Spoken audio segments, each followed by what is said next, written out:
sommaire de cette édition à Bamako, au Mali, les hommes armés ont attaqué ce mardi matin un camp militaire de la capitale malienne où résonnent des tirs et des détonations. Dans ce journal également à Sierra Leone, au moins 8 personnes ont été tuées, dont 3 enfants, dans l'effondrement d'un immeuble résidentiel dans la capitale Freetown.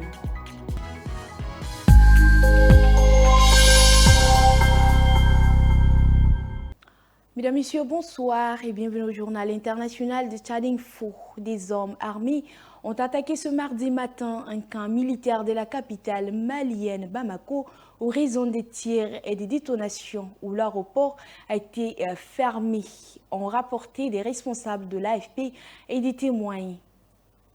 Des hommes armés non encore formellement identifiés ont attaqué ce matin au moins un camp de gendarmerie de Bamako, a dit un responsable sous couvert d'anonymat. L'aéroport de Bamako est momentanément fermé face aux événements, a dit un responsable aéroportuaire, sans se prononcer sur la durée de cette mesure. Les coups de feu d'intensité variable, entrecoupés d'explosions, ont commencé vers 5 heures du matin, a rapporté l'AFP. Une fumée noire s'élevait au lever du jour d'une zone proche de l'aéroport. Un témoin a indiqué être resté bloqué avec d'autres fidèles dans une mosquée proche de la zone, des tirs à l'heure de la première prière matinale. Le lycée Liberté a diffusé un message annonçant qu'il restait fermé en raison d'événements extérieurs. Des employés de l'ONU ont également reçu un message leur intimant de limiter les déplacements jusqu'à nouvel ordre. Le Mali, pays pauvre et enclavé confronté à la propagation djihadiste, a eu une profonde crise multidimensionnelle depuis 2012, a été le théâtre de 2 putschs en août 2020 et mai 2021. Il est depuis gouverné par une junte dirigée par le colonel Assimi Goïta. À sa suite, ses voisins, le Burkina Faso et le Niger, ont également vu des militaires s'emparer du pouvoir par la force. Le Mali reste la proie d'attaques dont la capitale a cependant été préservée jusqu'à présent. Et puis le chef de la diplomatie française, Stéphane Séjourné, proche d'Emmanuel Macron, prendra la tête d'un portefeuille clé à la stratégie industrielle au sein de la nouvelle Commission européenne annoncée ce mardi. La présidente Ursula von der Leyen suivait. Le nouveau commissaire choisi à la dernière minute au détriment du sortant Thierry Breton sera chargé du redressement de l'industrie européenne. Grande priorité des prochaines années, il héritera du titre de vice-président exécutif pour la prospérité et la stratégie industrielle. Stéphane Séjourné, 39 ans, chef du parti présidentiel Renaissance et un peu réputé pour sa maîtrise des sujets économiques et financiers. Il ne cachait d'ailleurs pas sa volonté de rester au Quai d'Orsay, où il n'aura guère eu l'occasion de s'illustrer depuis sa nomination en janvier. Mais le futur commissaire est un fin connaisseur des institutions bruxelloises. Il a présidé le groupe Renew au Parlement européen de 2021 à 2024. Il guidera le travail visant à mettre en place les conditions permettant à nos entreprises de prospérer pour l'investissement et l'innovation, ainsi que pour la stabilité économique, le commerce et la sécurité économique, a déclaré Mme von der Leyen. Stéphane Séjourné sera aussi chargé des PME et du marché unique, a-t-elle précisé. L'ancien président de la Banque centrale européenne et ancien premier ministre italien Mario Draghi a présenté un état des lieux alarmant début septembre. L'Europe subit un décrochage économique par rapport aux États-Unis et accroît sa dépendance envers la Chine, a-t-il averti dans un rapport commandé par Mme von der Leyen.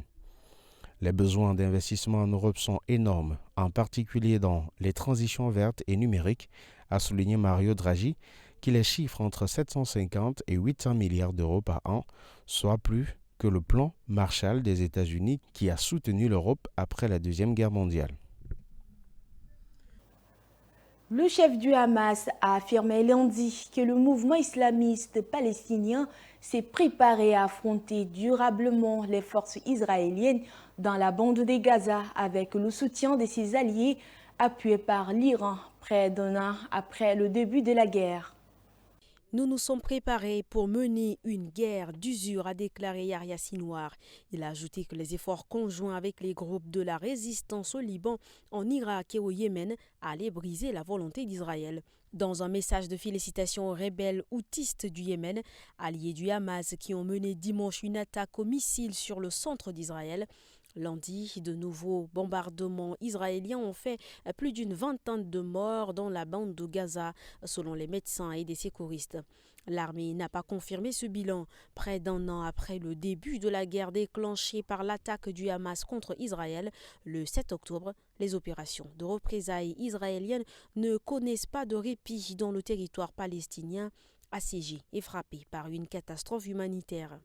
Le secrétaire général de l'ONU, Antonio Guterres, a dénoncé lundi la punition collective de la population de Gaza qui subit une souffrance inimaginable. Fin de citation. La guerre a aussi envenimé les tensions à la frontière nord d'Israël avec le Liban, où les échanges de tirs sont devenus presque quotidiens entre l'armée israélienne et le Hezbollah libanais, un autre allié du Hamas, faisant redouter une escalade militaire dans la région. Le ministre israélien de la Défense Yoav Gallant a affirmé lundi que la possibilité d'une solution diplomatique s'éloignait pour faire cesser les échanges de tirs transfrontaliers. Le premier ministre israélien Benjamin Netanyahou a de son côté déclaré à l'émissaire américain Amos Hochstein en visitant Israël qu'un changement radical de la situation dans la zone frontalière était nécessaire afin de permettre le retour de dizaines de milliers d'Israéliens déplacés. Le porte-parole du département d'État américain Matthew Miller a assuré que pour les États-Unis, une solution diplomatique est la bonne façon et la seule façon de ramener le calme dans le nord d'Israël. Lundi, le Hezbollah a annoncé la mort d'un de ses combattants tués par des tirs israéliens et revendiqué une douzaine d'opérations contre des positions militaires dans le nord d'Israël. Autre chose, le suspect arrêté dans l'enquête sur la tentative d'assassinat présumé contre Donald Trump n'a pas tué, a affirmé lundi le directeur par intérim du Secret Service chargé de la protection des hautes personnalités politiques américaines. Nous n'avons aucune information pour le moment selon laquelle il aurait agi avec l'aide de quelqu'un d'autre, a par ailleurs indiqué lors d'une conférence de presse au bureau du shérif du comté de West Palm Beach en Floride, l'agent du FBI en charge de l'enquête, Jeffrey Veltri. Repéré par un agent du Secret Service qui a constaté qu'il était armé et a ouvert le feu sur lui, le suspect, qui n'avait pas de ligne de vue sur l'ancien président, a pris la fuite. Il n'a pas tiré, a déclaré Rao. Le suspect n'a même pas été sur le point d'effectuer un tir et nous l'avons appréhendé et présenté à la justice, s'est félicité le shérif Rick Bradshaw. Selon les conclusions réalisées à partir du bornage de son téléphone, il aurait passé près de 12 heures aux environs du club de golf de Donald Trump avant d'être repéré.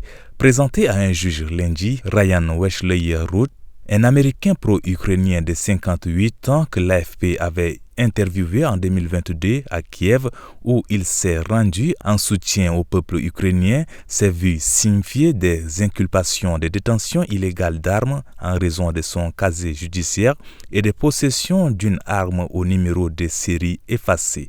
Outre ces charges, passibles respectivement de peines maximales de 15 ans et 5 ans de prison, il devrait faire l'objet d'autres poursuites. Sa prochaine comparution sur son maintien en détention a été fixée au 23 septembre et sa mise en accusation formelle une semaine plus tard. Pour finir, au moins 8 personnes ont été tuées, dont 3 enfants dans l'effondrement d'un immeuble résidentiel dans la capitale Freetown, ont annoncé les autorités.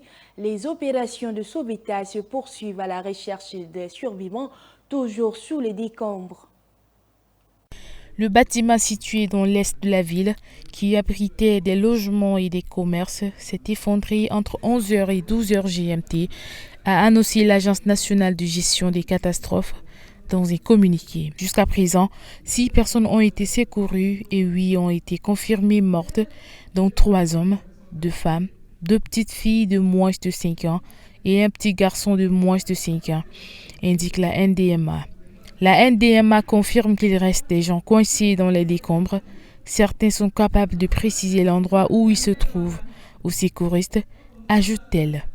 Une importante opération de sauvetage avec 2 crues a été lancée. Des secouristes faisaient usage de pelles, de pioches ou même leurs mains nues pour retrouver des survivants, a constaté un journaliste de l'AFP. Des témoins interrogés par l'AFP ont déclaré que des dizaines de personnes vivaient dans le bâtiment. Une enquête a été ouverte pour tenter de déterminer les causes de l'accident, a indiqué la police. Mohamed Kamara, un habitant de 33 ans, avait quitté sa maison dans la matinée.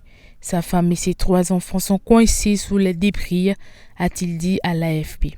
Joseph Césaille, vendeur de pain de 19 ans, a lui raconté avoir entendu un grand bruit et senti le sol trembler lorsque l'immeuble a cédé. La Sierra Leone est l'un des pays les plus pauvres du monde et les bâtiments sont souvent mal construits avec des matériaux de mauvaise qualité.